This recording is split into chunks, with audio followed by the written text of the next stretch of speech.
भगवान के नाम का उच्चारण करते हैं तो भगवान के प्रति प्रेम का उदय होता है, और उसी प्रेम का फल है भगवान का साक्षात्कार, भगवान का मिलन, क्योंकि भगवान प्रेम स्वरूप हैं। साच कहो सुन लेऊ सभय, जिन प्रेम कियो तिन्हि प्रभु पायो।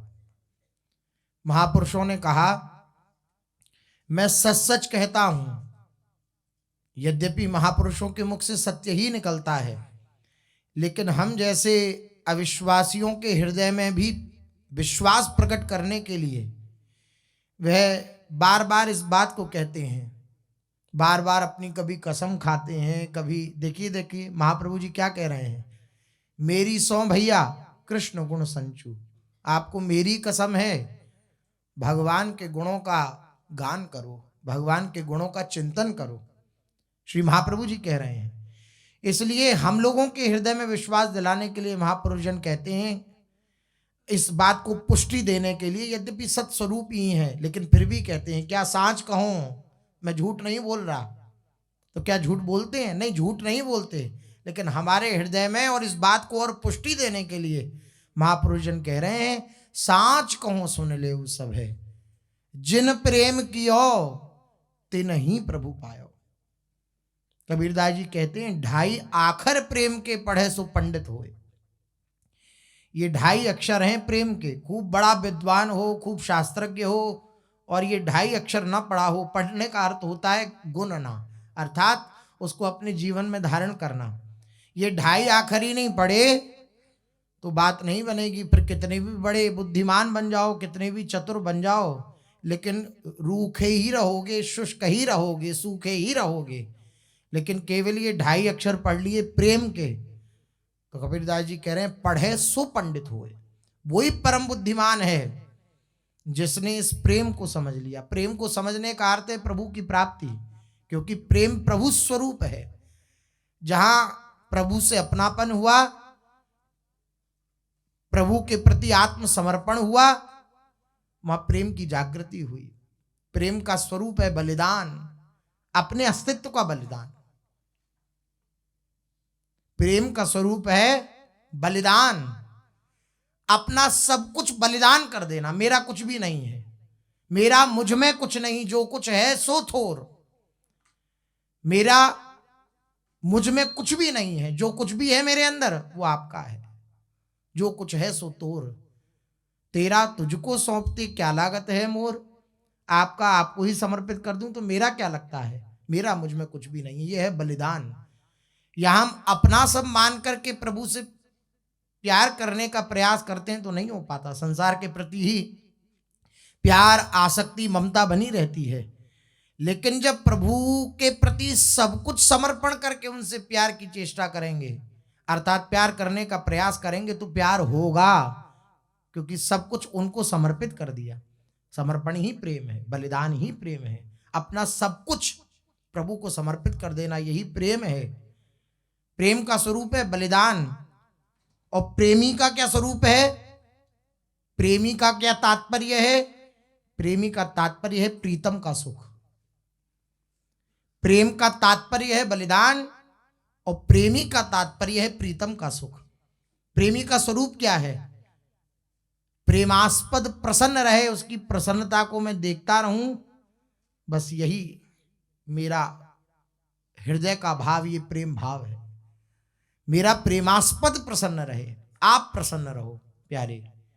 जिस बात में आपको प्रसन्नता हो, जिस बात में आपको खुशी मिले, जिस बात में आप आनंदित हो, वो मेरे लिए आनंद का भाव है। ये प्रेमी का स्वरूप है। प्रेमी कभी स्वसुख नहीं चाहता, स्वसुख चाहता है संसारी, मोहग्रस्त, संसार से सुख की आशा रखने वाला, कि मुझे लोग सुखी करें, तो वह निरंतर सुख तो प्राप्त कर नहीं पाता और गर्त में ही चला जाता है। एक विचित्र प्रकार की अतृप्ति जीवन में रहती है। लेकिन जो भगवान से प्रेम करता है तत्सुख भाव से, प्रभु की प्रसन्नता के लिए, तो नित्य निरंतर वे तृप्त होता है। उस तृप्तावस्था में उसको तृप्ति का महसूस होता है, अनुभव होता है। अतृप्ति का जो अनुभव होता है उसे उसी तृप्तावस्था में होता है, लेकिन वो नित्य तृप्त होता है। न शोचति न कांक्षति समः सर्वेषु भूतेषु मद भक्ति लभते पराम। न शोचति न कांक्षति, किसी प्रकार का कोई सोच नहीं, किसी प्रकार की कोई कामना नहीं। ये विश्राम स्थिति ये उसको प्राप्त होती है जो भगवान से प्रेम करता है तत्सुख भाव से। आपकी प्रसन्नता के लिए, आपकी खुशी के लिए मेरा जीवन है, ये है सबसे बड़ी बात। और ये है बलिदान की बात। अपने सुख का बलिदान कर देना प्रीतम के सुख के लिए, ये बहुत बड़ी बात है। ये केवल और केवल प्रेमी जनों के संग से ही प्राप्त होती है, वरना हम अपने सुख में ही लगे रहते हैं और हमें समझ में भी नहीं आता कि हम प्रेमी कहलाना चाहते हैं, भक्त कहलाना चाहते हैं, रसिक कहलाना चाहते हैं, लेकिन उस स्थिति में तो अभी आए ही नहीं। अगर महापुरुषों का संग ना हो तो ये बात समझ में ना आवे। हम अपने हृदय की विपरीत भावनाओं को भगवान के प्रति प्रेम समझ बैठते हैं। मैं तो बहुत बड़ा प्रेमी हूँ, मैं तो बहुत बड़ा भक्त हूँ। और पूछा जाए कि अच्छा तुम भक्त हो, क्या करते हो? बोले सुबह आरती करता हूँ और शाम को आरती करता हूँ, सो जाता हूँ। नहीं, बोले अब जैसे लोक में परिचय कैसे दिया जाता है? भक्तों के बीच में कोई आ जाए सामान्य जन, बोलता ये बड़े भक्त हैं। अच्छा, बहुत बड़े भक्त हैं, क्या करते हैं? एक माला करते हैं रोज, बहुत बड़े भक्त हैं। तो हमारी मान्यता के अनुसार हम अपने को भक्त या प्रेमी मान लेते हैं, लेकिन प्रेमी का स्वरूप क्या होता है ये प्रेमी जनों का संग जब प्राप्त होता है तभी पता लगता है। प्रेमी कैसा होता है ये प्रेमी जनों का संग प्राप्त होता है तभी पता लगता है। जिसके हृदय में प्रेम प्रकट हो गया भगवान बिक जाते हैं। राम ही केवल प्रेम प्यारा, जान लेहु सुजान निहारा। राम ही केवल प्रेम प्यारा। भगवान जो उनसे प्रेम करता है, जो उनके प्रति अपना समर्पण वृत्ति रखता हुआ अपने भाव को सर्व समर्पित कर देता है उनके प्रति, उनसे भगवान अत्यंत प्रेम करते हैं। फिर प्रश्न हुआ कि भगवान तो सबसे प्रेम करते हैं। हाँ, जो उनके प्रति समर्पण कर लेता है उसको भगवान अपने प्रेम का अनुभव करा देते हैं। बात ये है, भगवान तो सबसे प्रेम करते हैं, सबके प्रति उनके हृदय में ममत्व है ही, लेकिन उसी को ही अनुभव में आता है जो उनके सन्मुख हो जाता है। तो प्रेम जो है ये प्रभु का स्वरूप है। अगर हम अपने हृदय में प्रभु के प्रति प्रेम धारण कर लें तो ये एकाकी नहीं रहेगा। संसार का प्रेम एकाकी है, लेकिन भगवान का प्रेम एकाकी नहीं होता। हाँ, साधन काल में उपासक को अनुभव न होने के कारण उसे एकाकी होकर चलना पड़ता है, लेकिन उसका प्रेम एकाकी नहीं होता। जितना वह प्रेम करता है ना उपासक अपनी स्थिति से, उससे करोड़ों गुना ज्यादा, असंख्यों गुना ज्यादा भगवान उससे प्रेम करते हैं। तो एकाकी कैसे हुआ? हाँ, हमें अनुभव में नहीं आ रहा, इसलिए कहा जाता है कि अनुभव में ना भी आवे तुम्हारे हृदय की कलुषता के कारण तो एकाकी होकर के चलना, ये मान के चलना कि चलो वो हमसे प्रेम नहीं करते, लेकिन हमारा जीवन उन्हीं के लिए है और किसी के लिए नहीं। लेकिन ऐसा नहीं है। भगवान से कोई इतना भी प्रेम करे ना तो उसे इतना अनुभव होता है, इतने प्रेम का अनुभव होता है। देखिए पूज्य सतगुरुदेव भगवान कहते हैं कि अगर थोड़ा सा भी कष्ट हो शरीर में तो इतना परमानंद प्राप्त हो जाता है कि वो थोड़ा सा कष्ट प्रतीत नहीं होता। क्या? अपना पूर्ण प्रेम समर्पित कर दिया प्रभु ने, तो प्रभु ने ये स्थिति प्रदान करी कि वह अपना प्रेम स्वरूप उनके हृदय में डाल दिया। यही स्वामी राम सुखदास जी महाराज कह रहे थे कि होड़ लग जाती है प्रेमी और प्रेमास्पद में। प्रेमास्पद देते हैं प्रेम, लेकिन कोई आकांक्षा ना होने के कारण उस प्रेम को वो प्रेमास्पद में ही लगा देता है उपासक। फिर देते हैं, फिर उस प्रेम को वो प्रेमास्पद के सुख के लिए लगा देता है। ऐसे होड़ पड़ती है प्रेमी और प्रेमास्पद में। ये प्राप्त होता है भगवान से प्यार करने में। ये प्राप्त होता है कि उनकी तरफ से प्यार मिलता है। और आप संसार से प्यार करें, संसार से प्रेम करें तो बदले में नहीं मिलेगा। क्यों नहीं मिलेगा? इसका कारण एक है। क्या? क्योंकि हम बदले में चाहते हैं, इसलिए नहीं मिलता। वरना ये संसार प्रभु का स्वरूप है। अगर आप निस्वार्थ भाव से इस संसार की सेवा करें, संसार से प्रेम करें, जैसा महापुरुष जन करते हैं, संसार से प्रेम करते हैं निस्वार्थ भाव से, कोई स्वार्थ नहीं होता उनका, तो बदले में क्या मिलता है? प्रेम मिलता है। इसी प्रकार अगर स्वार्थ युक्त होकर के हम प्रेम करेंगे, हमने इतना किया, तो आकांक्षा होगी कि बदले में मिले, और जहां बदले की भावना है वहां प्रेम गौण हो जाएगा और वहां शिथिलता आ जाएगी प्रेम में। इसलिए संसार में किसी को प्रेम प्राप्त नहीं होता। संसार में कोई किसी को प्यार नहीं कर पाता, ना बदले में उसे प्यार प्राप्त होता है, क्योंकि वो बदला चाहता है। और जो भगवान से प्रेम करते हैं ना, उनके हृदय में बदले की भावना नहीं होती। मैं आपसे प्रेम करता हूं, आप भी मुझसे करो, ऐसी भावना नहीं होती। मैं आपसे प्रेम करता हूं, आप किसी और से प्रेम करो, मैं आनंदित हूं, क्योंकि आप प्रसन्न हो। आप जिससे प्रेम करने में प्रसन्नता का अनुभव करते हो, मैं आपकी प्रसन्नता में प्रसन्न रहता हूं। ये भक्त की भावना होती है। लेकिन भक्त को अनुभव क्या होता है? भक्त की भावना तो यह है, लेकिन भक्त को अनुभव क्या होता है कि भगवान अनंत अनंत प्रेम कर रहे हैं, अनंत अनंत प्रेम कर रहे हैं। क्यों? क्योंकि हृदय में बदले की भावना नहीं है, तो उसे अनुभव में आ रहा है। जहां बदले की भावना होगी, जहां यह भाव होगा कि मैं प्रेम दे रहा हूं तो बदले में मुझे भी प्रेम प्राप्त हो, तो बात नहीं बनेगी। केवल उनकी प्रसन्नता के लिए अपने जीवन को धारण कर लेना, उनकी प्रसन्नता के लिए अपने जीवन को चलाना, तो निश्चित रूप से उनके प्रेम का अनुभव रसिक जनों को हुआ है, हो रहा है और होता रहेगा। ये ऐसे प्रेमी हैं कि किसी को निराश नहीं करते। आप जो संबंध इनसे मान लें ना, जो संबंध जो चाहें, अपना मित्र मान लें, अपना पति मान लें, आप अपना माता मान लें, आप अपना पिता मान लें, प्रभु को जो कमी आपके जीवन में हो वो कमी की पूर्ति प्रभु कर देंगे, जो कमी हो। और सब कुछ मान लें तो वो अनुभव कराएंगे कि मैं सब कुछ तुम्हारा हूं। जितना जितना आप मानेंगे उतना उतना अनुभव करा देंगे कि हाँ मैं तुम्हारा हूं, और सब कुछ मान लेंगे तो सब कुछ अनुभव करा देंगे कि सब कुछ मैं तुम्हारा हूं। ये ऐसे प्रेमी हैं, ये अत्यंत प्रेम करते हैं अपने प्रेमी जनों को। आप विचार करिए, रथ हाँकूं और सेज बिछाऊं, नौकर बनूं हजाम, ऐसा प्रेम करने वाला है कोई? प्रेम के कारण ही अर्जुन का रथ हाँक रहे हैं, सारथी के पद पे बैठे हैं। ये सामान्य बात नहीं है। अखिल लोकों के ब्रह्मांडों के नायक हैं। अखिल लोक जितने भी हैं, ब्रह्मांड जितने भी हैं, ये प्रतिक्षण इनके रोमकूपों से निकलते रहते हैं। ऐसे प्रभु हैं और सारथी के स्थान पर बैठे हैं। देखिए गीता का प्रारंभ हो रहा है, अर्जुन कह रहे हैं सेनयोर भयोर मध्य रथम स्थाप्य मेच्युत, दोनों सेनाओं के बीच में मेरे रथ को विराजमान कर दो, अर्थात ले चलो। तो भगवान ले जा रहे हैं, आज्ञा का पालन कर रहे हैं। क्या? प्रेम। प्रेम, अर्जुन का प्रेम प्रभु के प्रति। बड़े बड़े महापुरुषों ने दर्शन किया अर्जुन की स्थिति का। रात्रि में सो भी रहे हैं तो कृष्ण कृष्ण कृष्ण कृष्ण ये उनके जिह्वा से रटन हो रहा है, ऐसा प्रेम। रात्रि में शयन में है तो कृष्ण नाम उच्चारित हो रहा है, ऐसा प्रेम। तो बंध गए प्रभु, प्रेम के कारण बंध गए, प्रेम के बंधन में मोहन बंध गए।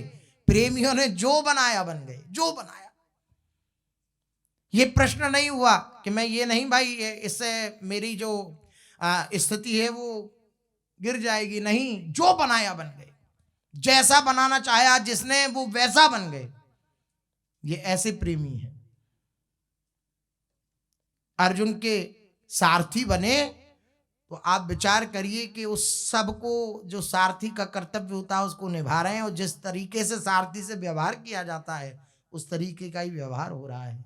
लेकिन प्रेम के कारण प्रभु सब कुछ स्वीकार कर लेते हैं। जब भक्त भगवान के लिए सब कुछ स्वीकार कर लेता है तो फिर भगवान भी भक्त के लिए सब कुछ स्वीकार कर लेते हैं, सब कुछ बनने के लिए राजी हो जाते हैं, सब कुछ बनने के लिए। इसलिए सूरदास जी महाराज ने कहा, सब सो प्रेम सगाई, सब सो ऊंची प्रेम सगाई। प्रेम के बस अर्जुन रथ हाँक्यो, प्रेम के बस अर्जुन रथ हाँक्यो, भूल गए ठकुराई। मैं कौन हूं भूल गए। वरना थोड़ा सा भी धन आ जाए, थोड़ा सा भी वैभव आ जाए, तो एक संसार का स्वार्थी व्यक्ति फूला नहीं समाता। जिसने उसका साथ दिया उसको वो भूलने में देर नहीं लगाता। चाहे कितना भी अच्छी मित्रता हो, लेकिन वो गरीब है और खुद अमीर हो गया तो अपने उस मित्र को देखता तक नहीं, अपने उस मित्र का सम्मान तक नहीं करता। ये संसार में खूब देखने को मिलता है। लेकिन ये ऐसे प्रेमी हैं कि जितना भी कुछ है वो सब इन्हीं का तो है, जितना भी ऐश्वर्य है वो सब इन्हीं का तो है, जितना भी वैभव है वो सब इन्हीं का तो है। लेकिन ऐसे प्रेमी हैं कि सुदामा जी जा रहे हैं, द्वारकाधीश से मिले, कांटे लगे हुए हैं चरणों में श्री सुदामा जी के, तो आदेश कर सकते थे बड़े से बड़े वैद्य क्या द्वारिका में विराजमान ना होंगे? बड़े से बड़े वैद्य विराजमान होंगे जो पूर्ण रूपेण चिकित्सा का अनुभव रखने वाले होंगे। लेकिन प्रभु ने उन्हें नहीं बुलाया। महापुरुषों के मुख से श्रवण किया है इनकी उदारता का, कि अपने दांत से श्री सुदामा जी के पैरों के कांटों को निकाल रहे हैं। ऐसो को उदार जग माही, ऐसा प्रेम करने वाला और कौन हो सकता है? अपने दांतों से पैरों में जो कांटे लग गए उनको निकालना। इसलिए बड़े बड़े महापुरुषजन इनके प्रेम का आस्वादन करते हुए बार बार इनके हाथों बिकते रहते हैं, बिके हुए भी बिकते रहते हैं, समर्पित हुए भी बार बार समर्पित होते रहते हैं। ये ऐसे हैं, ये ऐसा प्रेम करना चाहते हैं। हित तो कीजिए श्री बिहारी जी सो, जो और निवाहत जी को ये और छोर तक निर्वाह करते हैं। इसलिए स्वामी जी महाराज कह रहे हैं हित तो कीजिए श्री बिहारी जी सो, और कोई हित करने लायक नहीं है, प्रेम करने लायक नहीं है। प्रेम करो तो श्री बिहारी जी से प्रेम करो, श्री ठाकुर जी से प्रेम करो, क्योंकि ये और छोर तक निर्वाह करते हैं। सच मानिए कि गुरुजनों ने स्वीकार कर लिया है ऐसे, सखियों ने स्वीकार कर लिया है ऐसे, केवल इस बात का निर्वाह प्रभु कर रहे हैं। हम में कुछ नहीं है ऐसा जिसका वो निर्वाह करें। ऐसी कोई योग्यता नहीं है कि जिस योग्यता के द्वारा हम ये दावा पेश कर सके कि नाथ देखो हमने आपके लिए ये किया। कुछ भी ऐसा एक आप विचार कर, चलो कहने सुनने की बात नहीं है, जीवन को देखिए और विचार कर लीजिए अपने हृदय में। अपने सब हृदय की जानने वाले हैं। है कुछ ऐसी एक भी वस्तु, एक भी क्रिया, एक भी सदाचरण कि हम दावा कर सके कि इसके बदले प्रभु आप हमसे प्रेम करिए? ऐसा कुछ भी नहीं है। लेकिन फिर भी उनकी कृपा का अनुभव हो रहा है, उनकी कृपा में जी रहे हैं। प्रतिक्षण वो अनुभव करा रहे हैं कि तू भले ही मुझसे विमुख होकर मेरी तरफ न देख, लेकिन मैं तेरे को देख रहा हूं, तू मेरा प्यारा है। ये प्रतिक्षण वो अनुभव करा रहे हैं। किस कारण से अनुभव करा रहे हैं? केवल महापुरुषों के संबंध से अनुभव करा रहे हैं। इसे गुरुजनों ने स्वीकार कर लिया है, इसे मेरे प्यारों ने स्वीकार कर लिया है। बस इतनी बात। गजग्राह का युद्ध चल रहा है तो भगवान प्रकट हुए गजेंद्र की वाणी सुनकर। तो पहले गजराज का उद्धार नहीं किया, पहले जो ग्राह था उसका उद्धार किया। क्या ग्राह ने पुकारा था प्रभु? नहीं नहीं। लेकिन उद्धार पहले किसका हुआ? क्यों? चरण किसके पकड़ रखे हैं? मेरे भक्त के चरण पकड़ रखे हैं। तो जैसे पुत्र से भी ज्यादा प्यारा पौत्र होता है, जो मूल होता है उससे भी प्यारी ब्याज होती है, इस प्रकार से भी महापुरुषों से भी ज्यादा प्यार भगवान महापुरुषों के आश्रित जनों से करते हैं। ये सूक्ष्म बात है, रहस्य की बात है। भगवान महापुरुषों से तो प्रेम करते ही हैं, वो उन्हीं के स्वरूप हैं, लेकिन महापुरुषों से भी अधिक अगर किसी से प्रेम करते हैं तो जो महापुरुषों के आश्रित हो गया, संतों की जिन्होंने शरणागति स्वीकार कर ली, उससे प्रेम करते हैं, उसके प्रति अपना सर्वस्व अर्पण कर देते हैं। प्रभु जब भक्त अर्पण कर देता है अपना सर्वस्व, तो प्रभु अर्पण कर देते हैं उसके। ऐसा ये प्रेम करने वाले और निबाहत जी को अगर इनके प्रेमी जनों से प्यार कर लिया, इनके नाम से प्यार कर लिया जो प्रेमी जनों ने ही दिया, तो ये निश्चित रूप से ऐसे प्रेम का अनुभव कराते हैं कि अनंत अनंत अनंत जन्मों की प्यास बुझ जाती है, अनंत जन्मों की प्यास बुझ जाती है जब इनके प्रेम का अनुभव होता है। इसलिए प्रयास करिए। क्या प्रयास करिए? इनसे प्रेम करने का प्रयास करिए। संसार से प्रेम करने का प्रयास मत करिए, क्योंकि यहाँ है ही नहीं। जो वस्तु जहां है नहीं वहां मिल नहीं सकती है। प्रेम प्रभु का स्वरूप है, प्रेम प्रभु है, और ये प्रभु से ही प्राप्त होगा। जब प्रभु के सन्मुख होंगे, प्रभु का स्मरण करेंगे, प्रभु के नाम का जप करेंगे। प्रेम मूल यह नाम है, प्रेमी रसिक जपति है नाम, प्रेम मगन निज वन विश्राम, श्री हरिवंश जहां रहे।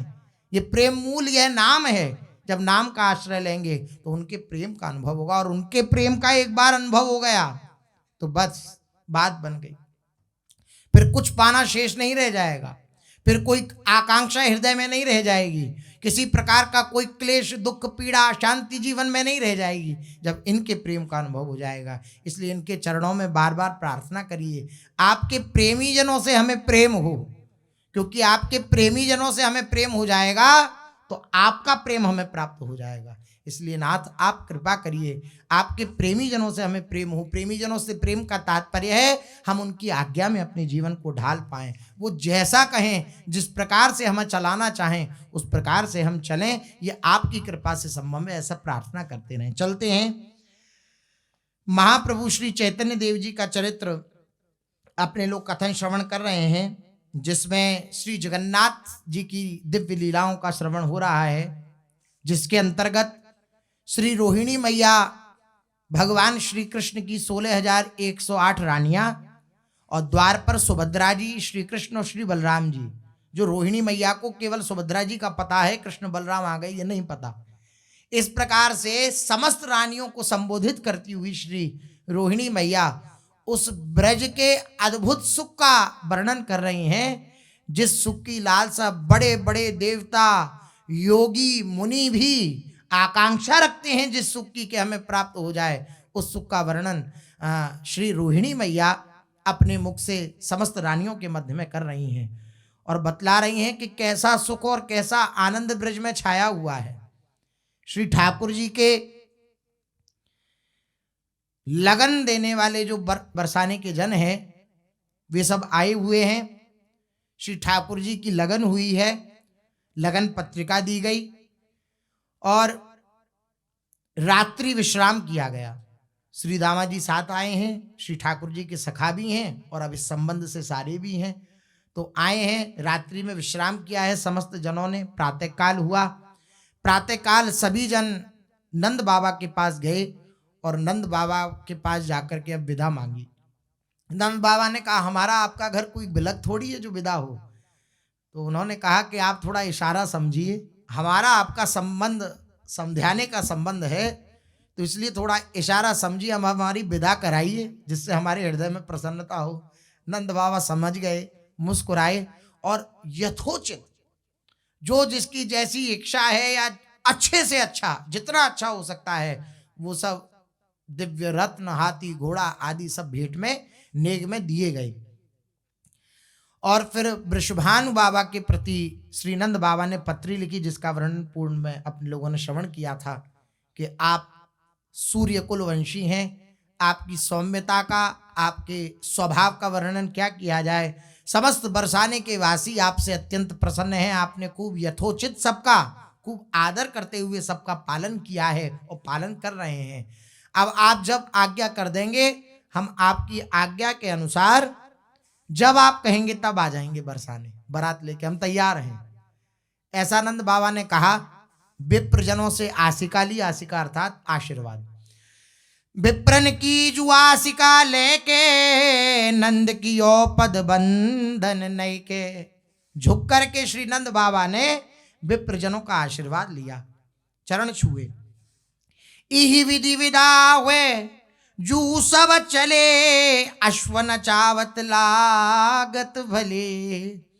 अब बड़े आनंदित होकर बरसाने के जन जा रहे हैं नंद महल से, नंद गांव से, और अश्वों को नचा रहे हैं। जितने अश्व मिले हैं भेंट में, उन अश्वों को नचाते हुए जा रहे हैं, उन घोड़े घोड़ियों को नचाते हुए जा रहे हैं। वो नचाते हुए जा रहे हैं, अश्व नचावत लागत भले, नचाते हुए जा रहे हैं उन अश्वों को, और ऐसे सुंदर लग रहे हैं कि सब आनंदित हो रहे हैं उनका दर्शन करके। बरसाने ओरी पग धरें, ब्रजपति को स्नेह सुधि करें। बरसाने की तरफ अपने चरणों को पधरा रहे हैं, और बार बार नंद बाबा ने जो प्रेम दिया, जो स्नेह दिया, उसका बार बार स्मरण करते हैं कि देखो नंद बाबा कितने उदार हृदय हैं। नंद बाबा ने देखो कैसा प्रेम दिया, कैसा आदर किया, कैसा उनके हृदय में स्नेह का भाव है। अन्यथा मान लो वर पक्ष है तो थोड़ी एक ठसक होती है ना वर पक्ष की, नहीं, नंद बाबा अत्यंत दैन्य। वृषभानु बाबा ने कहा कि नंद बाबा की पांव लागू कहना, तो नंद बाबा भी कह रहे हैं उस पत्री में कि वृषभानु बाबा की पांव लागे। ये होना चाहिए। धन्य नंदपुर सज्जन जना, सब हिन पे बरसे गुण घना। घोष ईश मुहूर्त जुसने, निधि सिद्धि न्याय जु संतत गृह। रिद्धि सिद्धियां, अष्ट प्रकार की समस्त निधियां इनके आंगन में खेल रही हैं श्री नंद बाबा के, और संतत इनके ग्रह में विराजमान हैं, सदा रहने वाली हैं। ये जो घोष ईश हैं, अर्थात इस नंद ग्राम के जो ईश हैं, अर्थात राजा हैं श्री नंद बाबा, घोष ईश, ये स्नेह की मूर्ति हैं। लाला के पिता हैं, प्रेम स्वरूप प्रभु के पिता प्रेम स्वरूप ही हैं। ये स्नेह की मूर्ति हैं, बड़े सज्जन हैं नंदपुर के वासी। सब पर ये अत्यंत प्रेम बरसाते हैं ये नंद गांव के जितने भी निर्जन हैं। ऐसे कहत परस्पर सबे, गांव गोई रे आए जबे। चले गए जहां बल्लभ राज, बैठे जहां सब गोप समाज। जहां वृषभानु बाबा बैठे थे वहां पर सब लोग पहुंचे, और जाकर के रावलपति को माथा टेका, और सारा समाचार जो जो वहां हुआ था वे सब कहा। और नंद बाबा ने जो पत्रिका दी थी उस पत्रिका को बांचा गया। उस पत्रिका में जो जो शब्द लिखे थे उन शब्दों का जब वे अर्थ विचार करते श्री वृषभानु बाबा जी, तो बड़े आनंदित होते कि ऐसा प्रेम नंद बाबा का, अक्षर अक्षर आनंद भर्यो, हियो को ही प्रफुल्लित करो। समस्त जितने भी वृषभानु बाबा के निज परिकर हैं, बैठे हुए हैं, उन सबके हृदय को आनंदित करने वाली वे पत्रिका, सबके हृदय में आनंद हो रहा है। अति लायकी समुझ ब्रजपति की, करत प्रशंसा सजन सुमति की। वृषभानु बाबा भी बार बार फिर नंद बाबा की प्रशंसा करने लगे कि जैसा उन्होंने अपना स्वभाव दर्शाया है ये कोई आश्चर्य की बात नहीं है, क्योंकि उनका स्वभाव है ही ऐसा, वो सबसे प्रेम करते हैं। जब कीर्ति मैया ने सुना तो वो भी अत्यंत उत्साहित हुई। सजियन लागी सामा ब्याह, अब लगन जैसे ही स्वीकार कर ली गई, ये सुना कीर्ति मैया ने तो ब्याह की तैयारी करने लगी, तुरंत ब्याह की तैयारी करने लगी। और जितना ब्याह के लिए सामा चाहिए, जितनी भी सामग्री चाहिए, उन सबको इकट्ठा करने लगी। पुनि पुनि सुखित भये ब्रजवासी, मंगल भानु रच्यो सुखरासी। जा दिन तेजु लगन गई, घोष नृपति के गृह। ता दिन ते वृषभानु घर, मंगल बसे सदेह। जिस दिन से नंद बाबा के ग्रह में नंद लाला की लगन गई है, उसी दिन से घोष नृपति के घर में अत्यंत मंगल बस गए हैं, मंगल सदेह बस गए हैं। अर्थात मंगल अगर कोई देह धारण करके आ जाए और रहने लगे, इस प्रकार से वृषभानु बाबा के घर में मंगल रह रहे हैं, ऐसा वर्णन। बरसाने मंगल महा, अति मंगल सब देश। गर्वो मंगल नंद घर, लखि चक्रित जो सुरेश। बड़े बड़े देवता भी नंद ग्रह और वृषभानु ग्रह के मंगल को देख करके चक्रित हो रहे हैं, अर्थात आश्चर्यचकित हो रहे हैं। ऐसा अद्भुत सुख बरस रहा है। यह घर राधा सी सुता, उधर मुरलीधर सुतनंद, वृंदावन हित रूप नित बरसत परमानंद। वृंदावन दास चाचा जी कह रहे हैं कि इहिगर राधा सी सुता, इधर वृषभानु जी के ग्रह में श्री लाडली जू जैसी पुत्री, और उधर नंद ग्रह में श्री नंदलाल जैसे, श्री कृष्ण जैसे पुत्र। अद्भुत ब्रजमंडल में परमानंद की वर्षा हो रही है। दूह घर सुख जु स्नेह की, करी है रसिक प्रशंस, दूल्हा दुल्हन ही लग, मरमी श्री हरिवंश। अपनी बात भी श्री चाचा जी ने धर दी, अपनी बात भी वर्णन कर दी। वे कह रहे हैं दूह घर सुख जु स्नेह की, करी है रसिक प्रशंस। ये जो दोनों घर का स्नेह है, प्रेम है, इसकी प्रशंसा रसिक जन करते हैं अपनी वाणियों में। लेकिन हिज्जू महाराज क्या प्रशंसा करते हैं? दोनों घर की जो हिलग है, वृषभानु ग्रह की और नंद ग्रह की जो हिलग है, प्रेम है, उसका वर्णन रसिक जन करते हैं अपनी वाणियों में। लेकिन महाप्रभु श्री हितरिवंश चंद्र जो दुल्हा दुल्हन ही हिलग, दूल्हा दुल्हन में जो प्रेम है, श्री युगल सरकार में जो प्रेम है, उस प्रेम के जो रहस्य को जानने वाले हैं वो हिज्जू महाराज वर्णन करते हैं। कहा कहूं इन नैनन की बात, ये अली प्रिया बदन अंबुज रस अटके अनत न जात। कहा कहूं इन नैनन की बात, ये जो हिलग है, ये जो प्रेम है, इसका वर्णन श्री हिज्जू महाराज करते हैं, सखियां करती हैं। बाकी दोनों ग्रह का जो प्रेम है उसको समस्त रसिकजन अपनी वाणियों में वर्णन करते हैं। ये है चतुरता, अपनी बात को हृदय में धारण रखना और साथ के साथ समस्त लीलाओं का वर्णन करना। ये है, ये देखना, ये है हियों कहाँ ठहराना। ध्रुवदास जी कह रहे हैं ना, देखनो यह है कि उन रसिकन को हियो कहाँ ठहरानो सोई गहनो। उनका हिये कहाँ ठहरा हुआ है? हिये कहाँ ठहरा हुआ है सखियों का? जय श्री हितरिवंश लाल ललना मिली तो हियो सिरावत मोर, यहाँ हिये ठहरा हुआ है, यहाँ हृदय विश्राम को प्राप्त है सखियों का। क्या युगल सरकार मिल रहे हैं, आनंदित हैं, क्रीड़ा परायण है तो सखियां आनंदित हैं। ऐसे रंग करो निशिभासर, वृंदा विपिन कुटी अभिराम, हों बलि जाऊं नागरी शाम। ये है युगल सरकार के हिये की हिलग, इसको जानते हैं, इसके रहस्य को जानते हैं। मर्मी श्री हरिवंश, श्री हरिवंश चंद्र जी इसके मर्मज्ञ हैं, मर्मी हैं। वह जिसे जनाना चाहे वही जान सकता है। भयो न है पुनि हो ही गो अस विवाह उत्साह, नंद और वृषभानुगर बिनुमित बड़ो माह। जिस उत्साह का वर्णन नहीं किया जा सकता, ऐसा उत्साह नंद ग्रह और वृषभानु ग्रह में हुआ है। और जैसी ब्याह की लीला नंद ग्रह और वृषभानु ग्रह में हुई है, ऐसी भयो न है पुनि होएगो। न ऐसा हुआ, न है, न होएगा जैसा ब्याह हुआ युगल सरकार का, जैसी ये दिव्य लीला हुई। घर घर विपुल बधावनो, अब जब से लगन आई है घर घर में मंगल चालू हो गए। पूरे वृषभानुपुर में, बरसाने में, और पूरे नंदपुर में, नंदगांव में घर घर में मंगलाचार चालू हो गए हैं। रोज गोपीजन अपने द्वारों पर कलश स्थापन करती हैं, चौक पूरती हैं, दीप प्रज्वलित करती हैं, सुंदर आम्र पल्लव, अशोक के पल्लव, केला के कदली खंभ, इन सबको विराजमान करती हैं। सुंदर सुंदर अशोकों के पल्लव, आम्र पल्लवों को उनका सुंदर बंदरवार बनाकर अपने द्वार पर लगाती हैं और रंगोली बनाती हैं। ऐसा उत्साह प्रारंभ हो गया जब से लगन आई है। बड़े आनंदित हैं सब जन, बड़े उत्साहित हैं। घर घर विपुल बधावनो, भानु नृपति के ग्राम, थिर चरहू हर्षित सबे अस मंगल अविराम।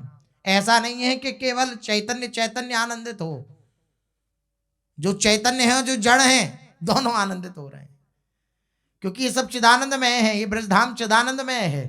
थिर और चर, थिर चरहू हर्षित सबे अस मंगल विराम। ऐसा मंगल हो रहा है ब्रजमंडल में कि थिर और चर, चैतन्य और जड़ सब आनंदित हो रहे हैं, समस्त जन बड़े उत्साहित हो रहे हैं।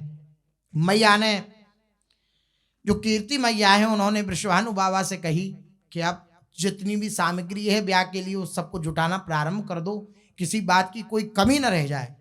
किसी प्रकार से कोई भी कमी ना रह जाए, ये ना सुनने को मिले कि इस बात की कमी रह गई। ऐसा सबका उत्साह तो रहता ही है, माता पिता का उत्साह रहता है कि हम अच्छे से अच्छा करें। और फिर कीर्ति मैया और वृषभानु बाबा, ये तो परम सौभाग्यशाली, जिनकी लाडली जू जैसी पुत्री सौभाग्य से प्राप्त हुई, अत्यंत उत्साहित हैं। हाय गय करहा पालकी रथ पुनि गौवन सिंगार, एक से एक रथ, सब पन्नाओं से जड़े हुए, नगों से जड़े हुए झलमला रहे हैं। ऐसा नहीं कि वो ऐसे ही बरक लगा दिया हो कांच का, नहीं, चमक ऐसी है कि उस चमक को देखकर सूर्य भी व्यथित हो जाए, आश्चर्य में पड़ जाए कि मैं तो यहां प्रज्वलित हो रहा हूं, कि नीचे क्या है, ऐसी चमक। अच्छा, वो चमक जो है, अब सूर्य का जो चमक होती है वो आंखों को कष्ट देने वाली होती है। आप देखो तो आंखें चौंध पड़ता है आंखों पे तो वो, लेकिन ये इनसे जो प्रभा निकल रही है रथ में से, इन नगों से, वो आंखों को शीतलता प्रदान कर रही है। ऐसे नग नहीं है, ऐसी उनसे आभा नहीं निकल रही है जो कष्ट प्रदान करने वाले हों और ये लगे कि अरे इसको हटाओ। नहीं नहीं, ऐसा प्रकाश है, ऐसी आभा है उन रथों से, उन दिव्य जो घोड़े हैं उनके ऊपर जो सुंदर सुंदर नगों से जटित वस्त्र धारण किए हुए हैं, उनसे ऐसी आभा निकल रही है कि किसी के आंखों को कष्ट नहीं हो रहा, किसी को किसी प्रकार का कोई कष्ट नहीं हो रहा। है गए करहा पाल की रथ पुनि गौन सिंगार, झूले परधा आभरण रचियत तिन अनुसार। बड़े बड़े पर्दा, सब स्वर्ण के तारों से सुंदर नग जड़े हुए, ऐसे पर्दा। श्री राधा के ब्याह को मंगल अवनि प्रचार, सजियत साज अनंत विधि कही न सको विस्तार। कैसे साज सजाए गए, इनका विस्तार करने की सामर्थ्य नहीं है। श्री चाचा जी कह रहे हैं, वृंदावन दास चाचा जी, मेरे में सामर्थ्य नहीं है कि मैं उनका विस्तार कह सकूं। पूरी अवनी में, पूरे पृथ्वी पर यह प्रचार हो गया है कि लाडली जू का विवाह होगा तो पूरी पृथ्वी में मंगल ही मंगल हो रहा है, मंगल ही मंगल हो रहा है। भाजन आठों धातु के, 8 प्रकार की धातु होती है, उन 8 प्रकार की धातुओं के भाजन हैं। बड़े बड़े बर्तन, चित्र विचित्र जुकीन, और उन बर्तनों पे सुंदर सुंदर चित्रकारी हो रही है। ऐसे बर्तन हैं वे, बड़े, फिर उससे छोटे, फिर उससे छोटे, फिर उससे छोटे, फिर उससे छोटे, सबसे छोटे। इस प्रकार से भाजनों को सजाया गया है, ब्याह में देने के लिए उन भाजनों को सजाया गया है। अति सुंदर छोटे बड़े गढ़े परम परवीन, बड़ी अच्छी प्रकार से गढ़े गए हैं, छोटे बड़े करके। इस प्रकार से पहले बड़ा, फिर उससे छोटा, फिर इस प्रकार से बहुत सुंदर ढंग से उन्हें गढ़ा गया है। दिन थोड़े रहे ब्याह के रानी करत विचार, चलो चहत है तात घर बनतन लेके लार। अब कीर्ति मैया ने विचार किया कि अब थोड़े दिन ही ब्याह के रह गए हैं तो मुझे अपने मायके जाना चाहिए, क्योंकि मायके में पहले भात नौता जाता है ना, तो भात नौतने के लिए मायके जाना चाहिए। माता के हृदय में ये बात आई कीर्ति मैया के, तो कीरत और बाढ़ी सुख शाखा, भात नौतवे की अभिलाषा। ही अजिए अति ही आनंद ओपी, संग चली बनी अगणित गोपी। बरसाने की अगणित गोपियां माता कीर्ति के साथ चली भात नौतवे के लिए। को सकटन को रथ में चढ़ी, कोई सकट में बैठी हैं, कोई रथ में चढ़ी। सकट समझते हैं, तांगे जैसा होता है, पीछे जैसे तांगे में नहीं लगता है, उस तरीके का। और कोई रथ है, रथ में विराजमान है, और सब मंगल गीत गाती हुई जा रही हैं। नेगिन नेगी संग लगी चले, गोपिन वृंद विराजत भले। गोपियों के वृंद विराजमान हैं और सब मंगल गीत गाती हुई सब जा रही हैं। कुंवरी ब्याह की लाडी गावे, गिरि गोवर्धन सन्मुख आवे।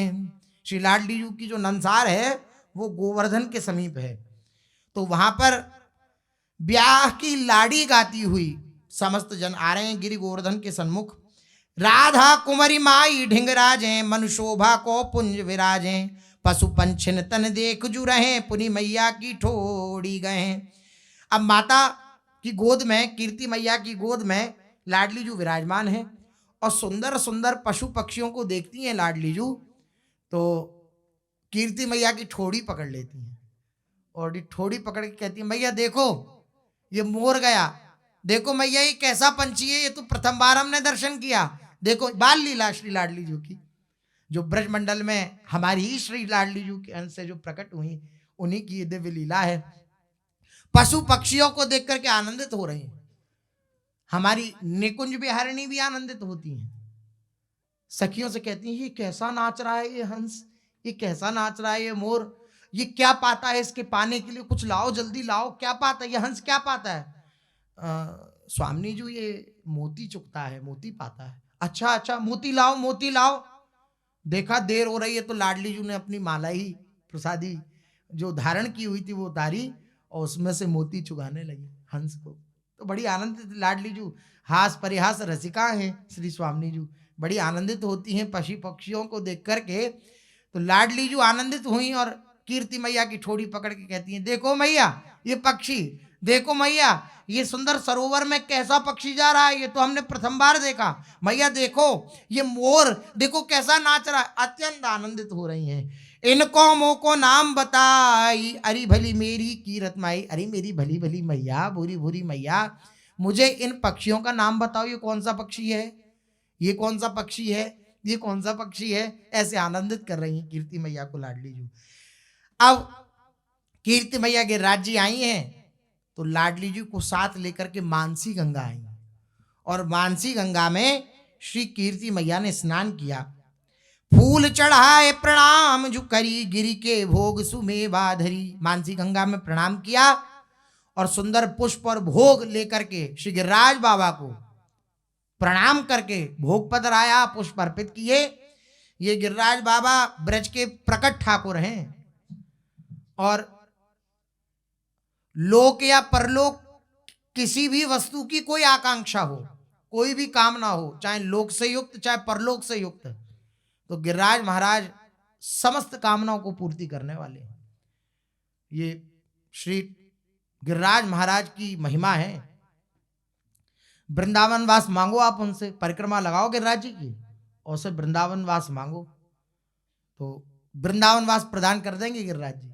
अत्यंत दयालु ठाकुर है श्री गिरिराज बाबा, क्योंकि श्री कृष्ण की सामर्थ्य से ही युक्त हैं, तो बड़े चमत्कारी हैं श्री गिरिराज बाबा। तो जो मांगो आप वो प्रदान करने में, कुछ ना मांगो तो वो अपने हृदय की वस्तु प्रदान कर देंगे। ये गिरिराज बाबा की बड़ी महिमा है। इनकी परिक्रमा लगे और परिक्रमा लगा के दंडोत करो, भोग लगाओ, इन्हें खूब इनको पुष्प आदि अर्पित करो और फिर इनसे जो मन में आकांक्षा हो मांगो तो ये पूर्ति कर देते हैं। बड़े फूल चढ़ाए प्रणाम करके श्री गिरिराज बाबा को भोग लगाया, मेवा धरी गिरिराज बाबा के आगे। मैया ने माई मिलन उत्कंठा बड़ी, गिरि बंधन करी रथ पे चढ़ी, तात मात पुनि वीर मलावे, उच्च टेर सो मंगल गावे। अब बड़ी उत्कंठा है अपनी मैया से मिलने की श्री कीर्ति रानी को। कीर्ति रानी की मैया का नाम है मुखरा, अर्थात लाडली जी की नानी का नाम है मुखरा। मुखरा रानी जब सुधि पाई, भात न्योतने की रति आई। जैसे ही सुना श्री लाडली जी की नानी ने, मुखरा जी ने, कि कीर्ति आई है भात न्योतवे को, तो तुरंत उठी और आनंदित होकर आगे बढ़ी। मानत भई धन्य दिन आज, सजी ठाड़ी भई मंगल साज। फिर उनके स्वागत के लिए द्वार पर आई, सुंदर थाल में तिलक आदि और भोग आदि लेकर के और उनके स्वागत के लिए आई।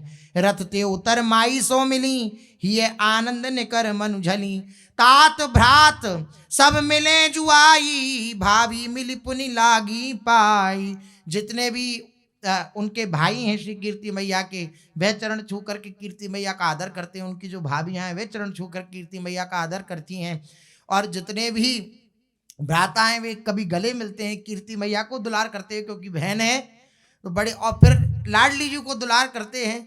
बड़े आनंदित हैं, सब तरफ एकदम मंगल ही मंगल छा रहा है। राधा कंठ लगाए जो लई, नानी प्रेम बीज उड़ गई। मुखरा रानी ने श्री लाडली जी को बुलाया और बुला करके कहा, आ गोदी में बैठ जा। तो लाडली जी पहले तो कीर्ति मैया का ही आंचल पकड़े हुए हैं, फिर जब ज्यादा बुलाया तो लाडली जी गई, गोद में बिठा के हृदय से लिपटा लिया मुखरा रानी ने।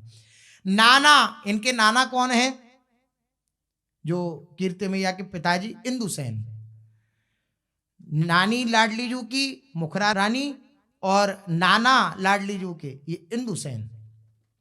नाना इंदुसेन पुनिया ये श्री दाधा लई कंठ लगाए, लोकन मध्य महामणि लली निरखी प्रेम और उम गे बली। कंठ से लगा रहे हैं श्री लाडली जू को और बार बार आशीष दे रहे हैं, तुम सुखी रहो, तुम प्रसन्न रहो, तुम आनंदित रहो। मामा मामी हर्षे ऐसे पावे निधन सुमेरई। जैसे किसी निर्धन व्यक्ति को धन मिल जाए ये भी सामान्य बात है, लेकिन यहां उपमा ऐसी दे रहे हैं कि जैसे किसी निर्धन व्यक्ति को सुमेरु मिल जाए, 4 लाख योजन का सोने का पहाड़, 4 लाख योजन चौड़ा और 4 लाख योजन ऊंचा किसी निर्धन व्यक्ति को प्राप्त हो जाए तो उसके हृदय में कैसा आनंद होगा।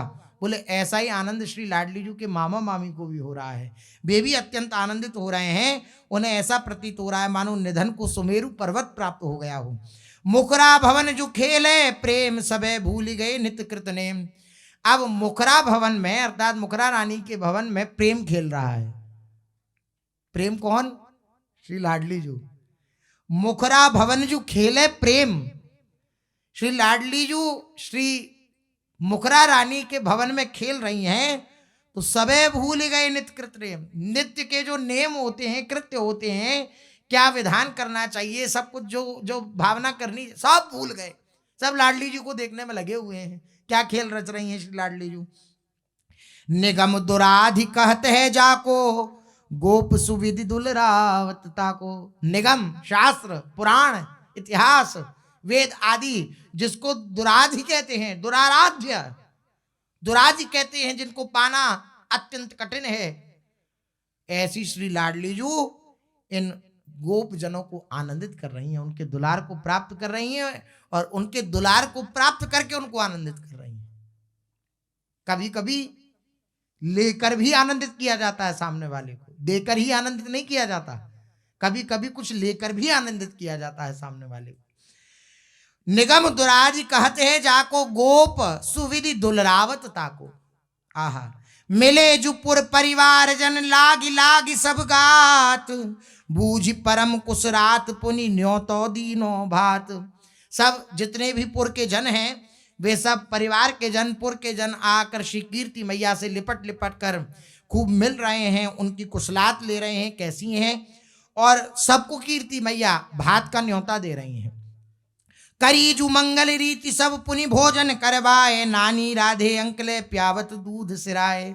सबको भोजन करवाएगा, सबको आनंद। और लाडली जू की जो नानी है मुखरा रानी, उन्होंने अपनी गोदी में ले लिया और गोदी में लेकर श्री लाडली जू को दूध पिवा रही हैं। कीरति तात भ्रात ले नाम, गावती भात बधाए भाम।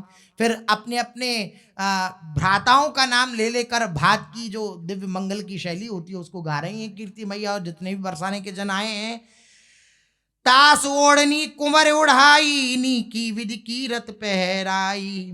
फिर धीरे धीरे श्री लाडली जू की नानी ने कुंवरी श्री लाडली जू को ओढ़नी उड़ाई और कीर्ति मैया को भी ओढ़नी उड़ाई।